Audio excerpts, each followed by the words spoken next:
안녕하세요. 비상교육 입시평가소장 이치우입니다. 오늘 이 시간에는요, 정시 모집의 지원 전략에 대해서 좀 알아보도록 하겠습니다. 우리 학생들이 치른 수능시험 성적 결과가 발표되고요. 여러 가지 많은 분석들이 좀 쭉 이어지고 있는데, 수능 성적을 토대로 해서 정시 모집의 가나다군 지원 전략을 좀 알아보는 게 매우 중요한데요. 물론 이제 수시 모집에 당락 합격 여부에 따라 가지고 정시에 준비해야 될 게 좀 달라지긴 합니다만은 남아있는 시간 동안 정시 모집 지원을 좀 염두에 두고 수능 성적을 좀 제대로 분석해보고 그리고 목표 대학의 정시 모집에 대해서 좀 공부하는 시간을 가지면은 그래도 가나다군에 대한 준비를 좀 잘 해서 좀 스마트한 지원 전략을 세울 수 있을 것으로 판단이 됩니다. 지금 이 시간에는요, 4부로 나누어서 수능시험 채점 결과 분석과 대입 정시 모집의 주요 대학의 요강 분석, 그리고 금년 정시 모집의 특징, 그리고 좀 합격 전략에 대해서 알아보고요. 마지막으로 정시 모집에 대해서 궁금한 것에 대한 질문과 답변을 좀 받아서 하는 시간을 갖도록 하겠습니다. 먼저 수능시험 채점 결과 분석인데요. 올해 치른 수능시험 성적을 좀 살펴봤더니 응시자가 대략 지금 44만 8,138명으로 대략 지난해에 비해서 2만 7천 명 정도가 늘었습니다. 그렇죠? 네. 이렇게 늘어난 것은 재학생과 졸업생이 보니까 전부가 다 늘었어요. 재학생은 2만 3,500명 정도가 늘었고요. 졸업생도 3,500명 정도가 늘었는데 이 재학생과 졸업생이 는 이유가 재학생은 학령 인구가 그동안 2년 정도 이렇게 감소했다가 금년에 다시 한 3만 명 가까이 좀 늘었어요. 그 이유인 것 같고요. 졸업생들 숫자가 좀 늘어난 것은 코로나19 영향으로 인해서 우리 학생들이 대학에서 제대로 공부를 할 수 없는 상황이다 보니까 다시 한번 재도전을 해보자 하는 욕심들이 좀 있었던 것으로 보여집니다. 영역별로 좀 보면은요, 국어, 수학, 사회, 과학, 탐구인데 전체 영역별로 응시 인원은 44만 8천 명 인원보다는 결시율이 좀 있으니까 전체적으로 인원은 좀 적은 편입니다만 주로 인원이 좀 적은 게 수학에 대한 응시 지원자가 좀 줄었고요. 사회하고 과학에 대한 응시자들이 좀 전체 인원에 비해서는 좀 줄었다고 볼 수 있는데 금년에 처음으로 바뀐 수능, 그러니까 통합 수능이 시행이 되다 보니까 국어하고 수학에 대해서 선택 과목별로 응시자, 그리고 그 응시자들의 성적 수준이 어떻게 되는지에 대해서는 금년도에 6월, 9월 실제 수능에 이르기까지 아주 많이 이제 최대 관심사가 되어 왔는데 실제 수능에서는 사실은 뭐 그 중간에 해왔던 6월, 9월 모의평가의 여부보다는 그냥 팩트 그 자체가 대단히 중요하긴 합니다. 그런데 국어하고 수학은 좀 보니까 뒤에서 다시 나옵니다만 응시자들의 선택 과목 비중에 비해서 상위권에 1등급이냐 2등급이냐 여기에 과연 이제 언어 매체 학생들이 많으냐 미적 학생들이 많으냐 뭐 이런 정도가 있어서 인문계가 불리하고 자연계가 유리하다 뭐 이런 정도로 지금 가늠을 해볼 수 있는데 전체적으로 국어의 응시자 수는 화법과 작문과 언어 매체가 7대3 정도 됩니다. 그러니까 화작의 선택자가 훨씬 더 많다고 볼 수 있고요. 수학은 보면 확통, 미적, 기하 이렇게 순서대로 51.6, 39.7, 8.7%잖아요. 확률과 통계를 선택한 응시자들이 되게 많았습니다. 근데 이제 제가 말씀드렸던 대로요. 국어하고 수학에서 과연 상위권의 학생들이 어느 정도 이제 1등급의 어떤 과목에 응시자들이 포진해 있는지가 인문과 자연 계열의 최상위권에서부터 성적대별로 아이들의 학생들의 분포를 좀 잡을 수가 있는 거라서 지금 현재로는 지금 이 상황에서는 사실은 많이 오픈되어 있는 게 없습니다. 그래서 좀 시간이 지날수록 저희가 그런 자료들을 좀 더 모아서 좀 정리를 해볼 필요가 있고요. 오늘 수능 분석의 뒷부분에 이제 총점 분포에서는 저희가 표집한 결과를 가지고 토대로 해서 우선적으로 총점 분포를 한번 만들었으니까 참고를 하시면 좋겠습니다. 사회탐구하고 과학탐구는요, 전체적으로 지금 크게 이슈는 없는데 금년에 바뀐 수능에서 사회탐구하고 과학탐구의 과목을 17개 다 통틀어서 중에서 최대 2과목을 선택해서 응시할 수 있도록 해서 사실은 5대5 정도의 비율로 비슷하게 21만 4천 명이 사회탐구 선택이었고요. 과학탐구는 20만 6천 명이었으니까 거의 비슷하다고 볼 수 있습니다. 다만 금년에 이제 사회탐구 안에서 2개, 뭐 과학탐구 안에서 2개가 아니라 사회과학을 다 묶어가지고 2개를 선택하다 보니까 사회 하나, 과학 하나 이렇게 과목을 선택한 학생들이 있는데 그 과목 선택자는 10,000명 정도이니까요. 아마 크게 영향력은 없을 거다 정도로 볼 수 있을 것 같습니다. 국어, 수학, 영어 3개 영역의 응시자들이 사회탐구, 과학탐구를 어떻게 선택했는지를 살펴보는 자료인데요.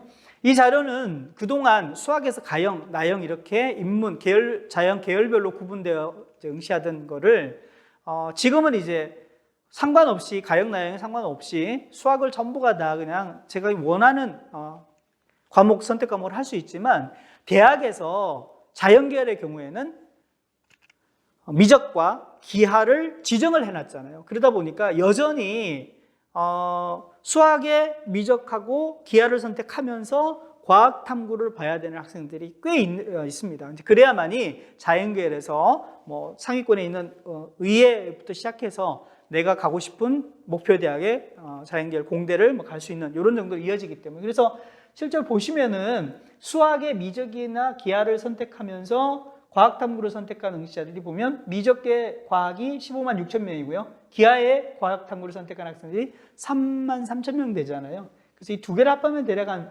19만 명 정도 내외가 되는데 순수하게 자연계열 학생들 인원은 대략 이 정도로 보여지고요.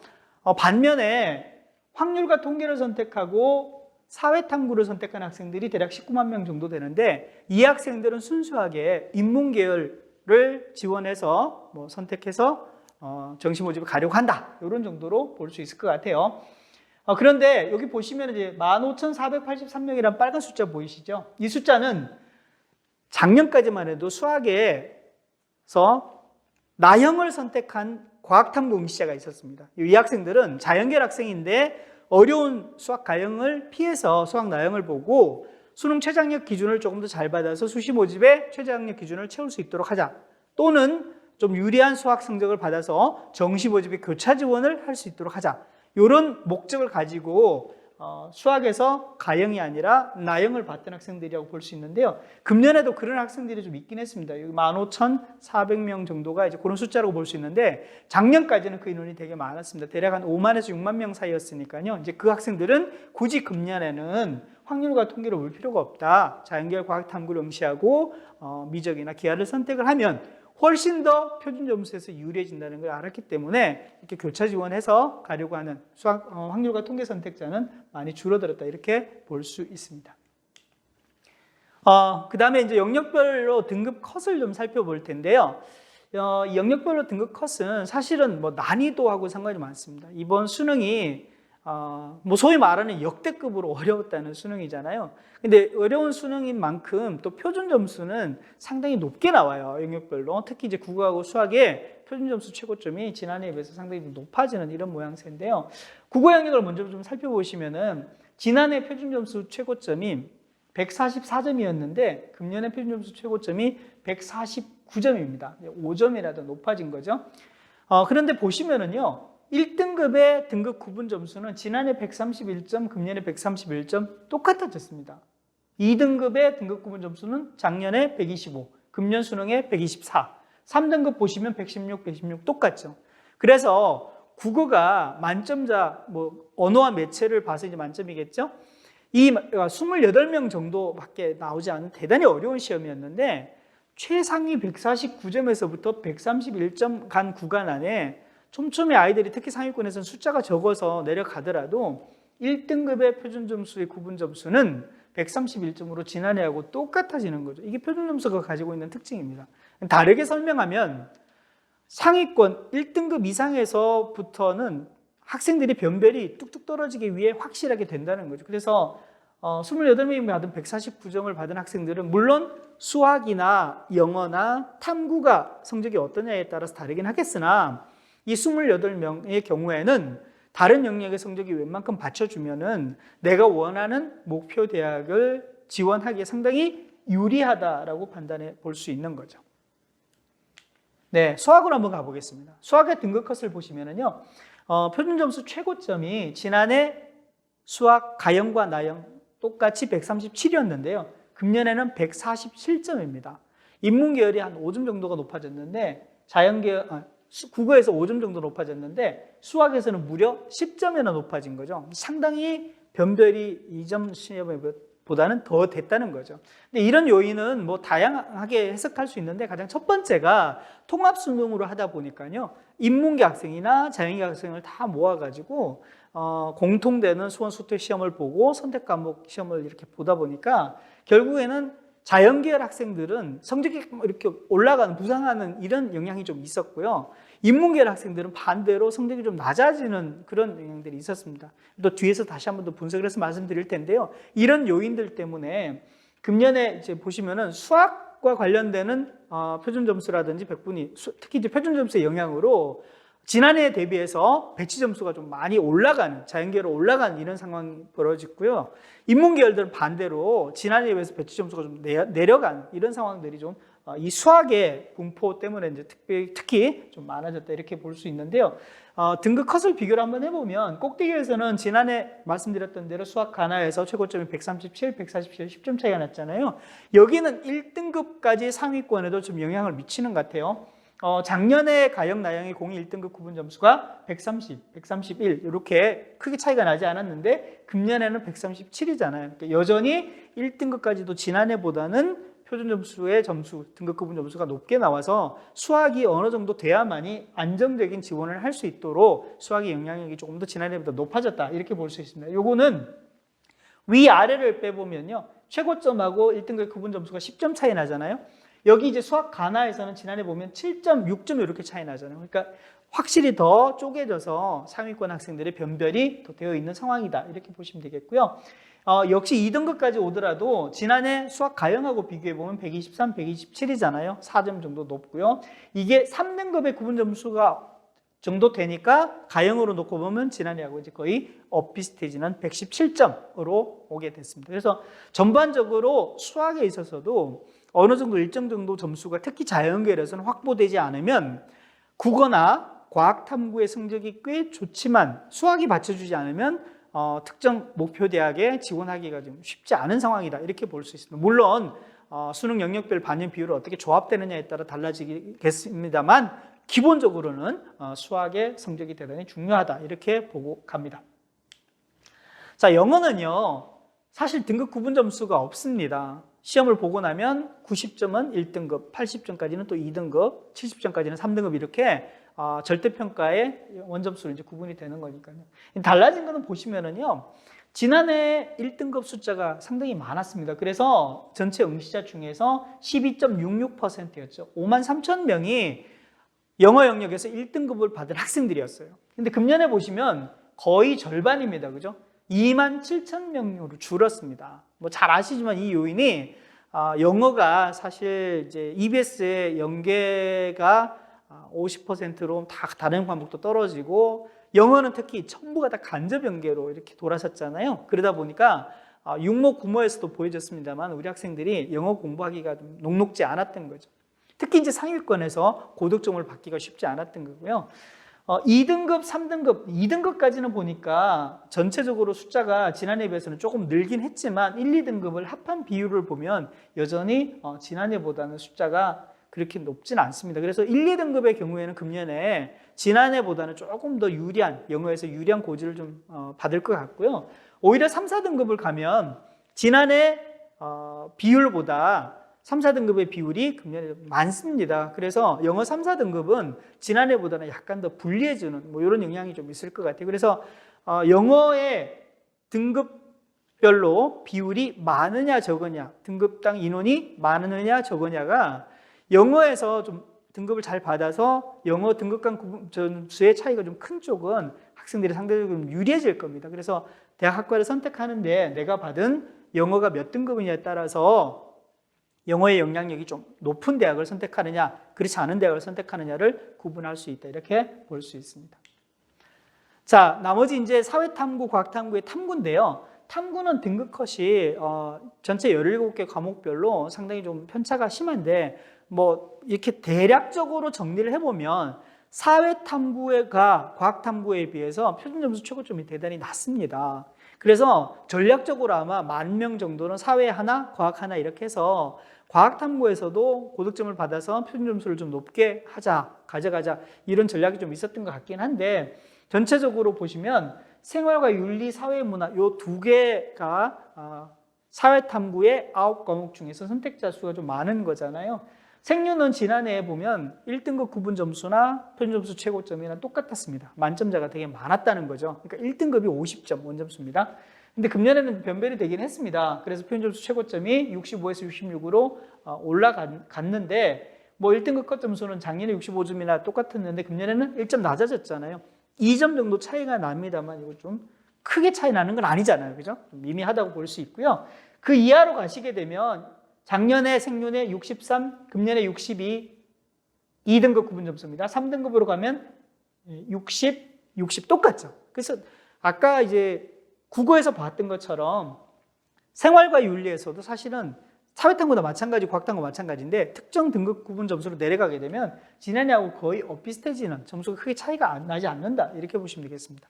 사회문화는요 생륜에 비해서 선택자 수가 좀 적긴 하지만 지난해에 이어가지고 여전히 변별이 좀 되는 과목이라고 보시면 될 것 같아요. 그래서 작년에 표준 점수 최고점이 71이었는데 금년에 3점이 낮긴 하지만 68이었고요. 1등급 컷은 1점 정도가 낮아졌지만 65, 64 이렇게 비슷하게 가고 나머지 이하는 점수가 똑같아져 버렸죠. 그래서 표준 점수의 특성상 최고점과 1등급 이렇게 상위권에서는 표준 점수가 높아질 수도 있고 낮아질 수도 있습니다. 난이도에 따라서. 하지만 2등급, 3등급, 4등급 이렇게 내려갈수록 그 기준이 등급 구분 점수가 비율로 다 비슷해지는 점수가 된다라고 보시면 되겠습니다. 과학탐구는요, 앞서 말씀드렸던 대로 사회탐구에 비해서는 변별이 훨씬 더 높습니다. 다른 얘기로 하면 시험이 어려워요. 그러다 보니까 원점수가 낮잖아요. 그만큼 표준 점수는 상대적으로 높게 나타나는 경향이라고 보시면 되겠고요. 금년에 보면 지구과학 1, 지구과학 2가 대박입니다. 그렇죠? 이게 50점 원점수의 만점을 받으면 표준 점수가 상당히 높게 나오는 겁니다. 지구과학 1이 74고 아마 지구과학 2가 인원은 많지 않습니다. 아마 77점이죠. 이런 학생들은 탐구 영역의 표준 점수를 그대로 반영하는 또 반영 비율이 높은 뭐 이런 쪽은 훨씬 더 유리한 고지를 점령할 수 있다 이렇게 볼 수 있고요. 전체적으로 보시면 표준 점수 최고점은 좀 차이가 날 수 있는데 여기도 마찬가지입니다. 1등급 구분 점수 이하로 내려오게 되면 2등급, 3등급은 그 위치가 지난해하고 비슷해지는 그런 모양새가 된다라고 보시면 되겠습니다. 자, 지금 좀 살펴봐야 될 게요. 인문계열의 수능 총점 분포입니다. 이 수능 총점 분포는 아까 제가 앞에서 잠깐 말씀드렸는데요. 앞으로 계속 자료가 표본이 좀 더 많이 쌓여지게 되면 이 자료가 좀 더 정확하게 정밀하게 될 겁니다. 근데 지금 현재 모아진 자료를 토대로 해서 만들었기 때문에 약간의 이제 뭐 가변적인 게 있을 수 있습니다만 현재로서는 그래도 정확하게 총점 분포를 좀 살펴볼 수 있는 자료로 만들어졌다 이렇게 보시면 좋을 것 같은데요. 자, 왜 이런 자료가 필요하냐면 두 가지 이유 때문에 그렇습니다. 예를 들어서 지금 인문계열 모집 단위에서 뭐 교차 지원을 빼고요. 자연에서 인문계 또는 인문에서 자유도로 이렇게 대학의 모집 단위를 계열별로 넘나든다는 걸 일단 차단하고요. 인문계열에서 확률과 통계 수학 확률과 통계를 보고 뭐 국어나 언어와 매체든 아니면 화법과 작문 상관없을 것 같아요.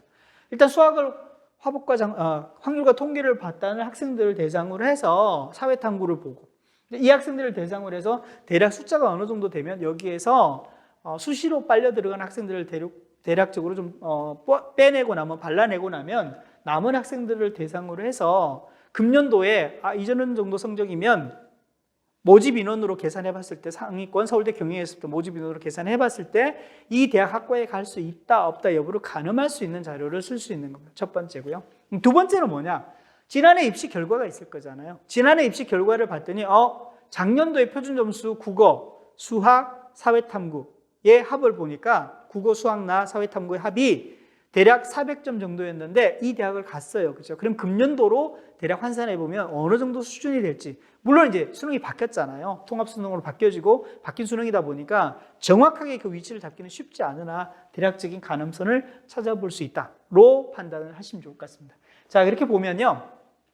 자, 대략 이제 380점 빨간색 자 보이시죠? 숫자 380 정도 선이 금년도의 인문계열에서 아마 중경외시 정도를 갈 수 있는 정도의 수준이라고 보여져요. 근데 이 정도의 수준 되는 학생들은 100분위가 대략 국어, 수학의 확률과 통계라고 말씀드렸죠. 사회탐구 두 과목은 100분위의 평균. 그래서 다 300점 만점 정도 되는 100분위로 놓고 보면 271점 선이에요.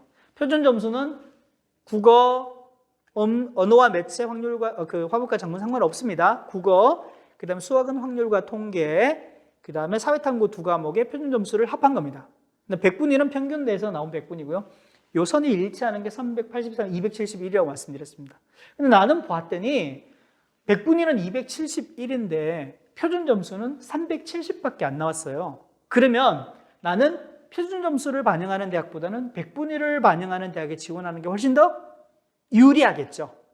이해되시죠? 그래서 내가 받은 표준 점수하고 100분위가 서로가 어디가 더 유리한지 불리한지를 보는 자료로도 활용할 수 있습니다.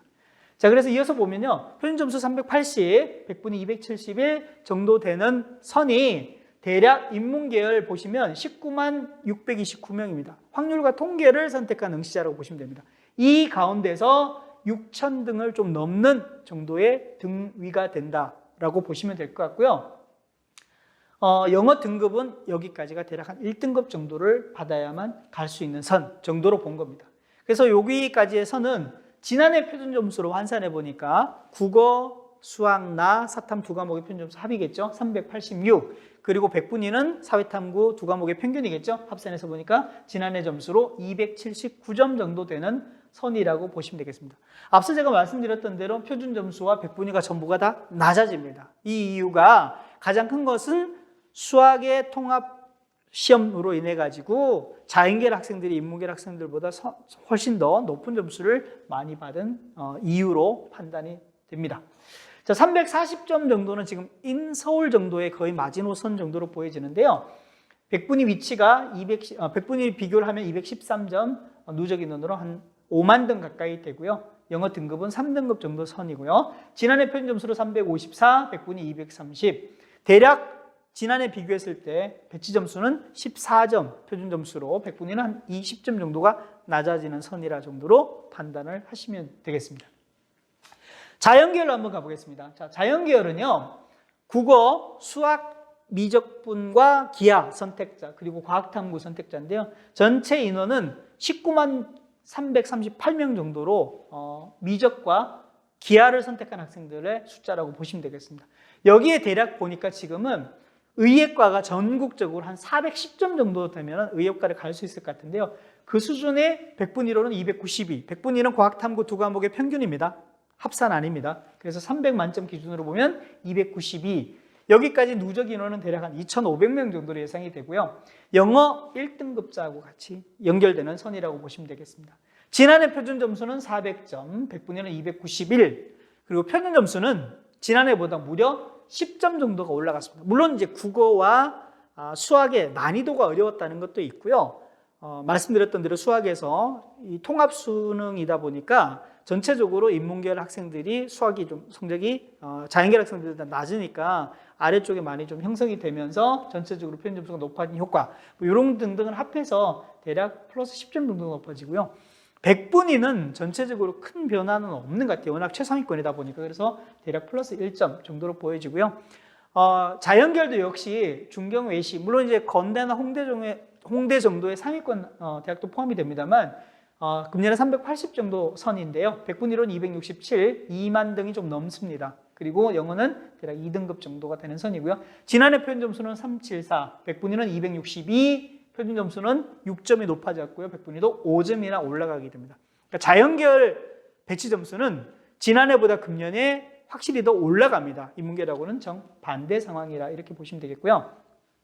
자연계열에서 지난해보다 점수가 좀 많이 올라서 인서울에 아마 거의 마지노선이라고 봐야 될 것 같아요. 대략 360 정도로 점수가 많이 올랐습니다. 그래서 대략 100분위로 241 정도 되고요. 누적 인원이 4만 7,000명 정도 됩니다. 그리고 영어 3등급이고요. 지난해 점수는 표준 점수 354, 100분위 232 정도 되고요. 지난해에 비해서 표준 점수는 6점, 그리고 100분위는 9점 정도가 높아진 겁니다. 상당히 많이 높아진 거죠.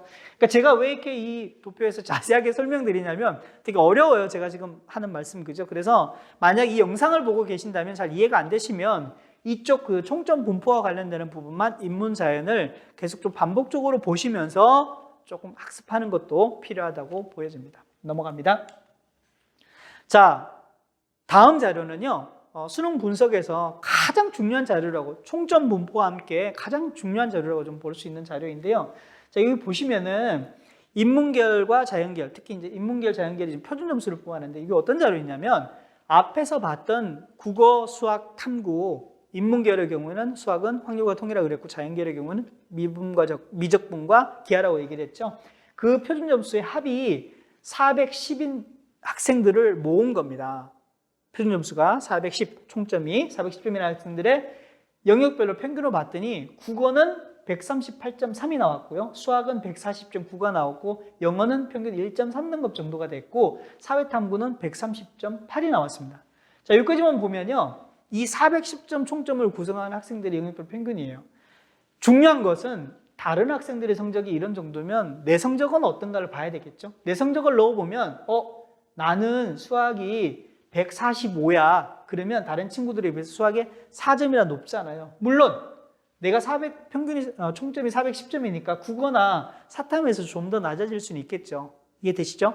하지만 수학이 4점이 높다는 건 수학의 반영 비율이 높은 대학에 지원하면 훨씬 더 내가 유리한 겁니다. 다른 학생들에 비해서 내가 수학을 더 잘한다는 거잖아요. 그래서 수능 영역별 반영 비율에 적용해 볼 때 내가 수학을 상대적으로 잘하면 더 유리해지는 거죠.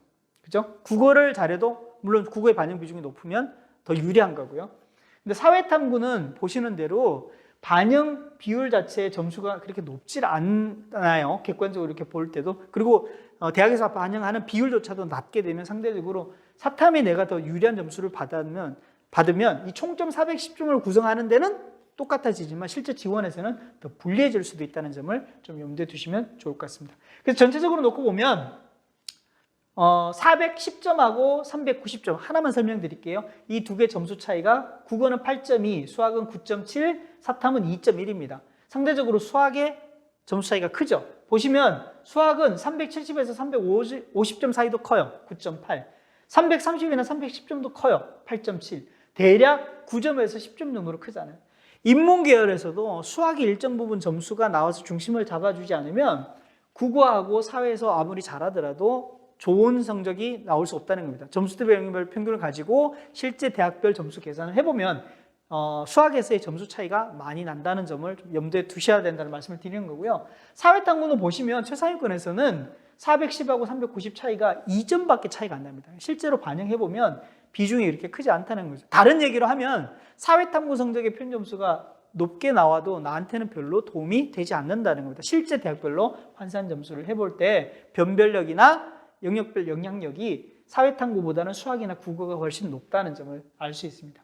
자, 자연계열 똑같이 적용하면 되겠죠. 자연계열은 조금 다른 게 최상위권에서는 410점 정도가 이제 의대권인데 여기 이상 보면 국어가 9점 정도입니다. 그러니까 대박이죠. 수학이나 과학탐구의 영향력보다 국어의 영향력이 출중한 겁니다. 다른 얘기를 하면 수학이나 과학탐구는 기본적으로 일정 정도의 점수를 받고 나면 국어에서 성적이 유리한 학생이 상위권 의대를 또는 의대나 치대나 한의에 약학을 갈 확률이 높다는 겁니다. 국어 성적으로 판가름이 난다고 할 정도로 기본적으로 국어의 실력이 좀 점수 차이가 크게 난다라고 보시면 되겠고요. 나머지 중위권이나 하위권으로 오게 되면 점수가 좀 비슷해지는데 인문계열은 사회탐구가 끝까지 가더라도 약간 힘을 좀 적게 발휘하는 반면에 자연계열은 과학탐구의 영향력이 크잖아요.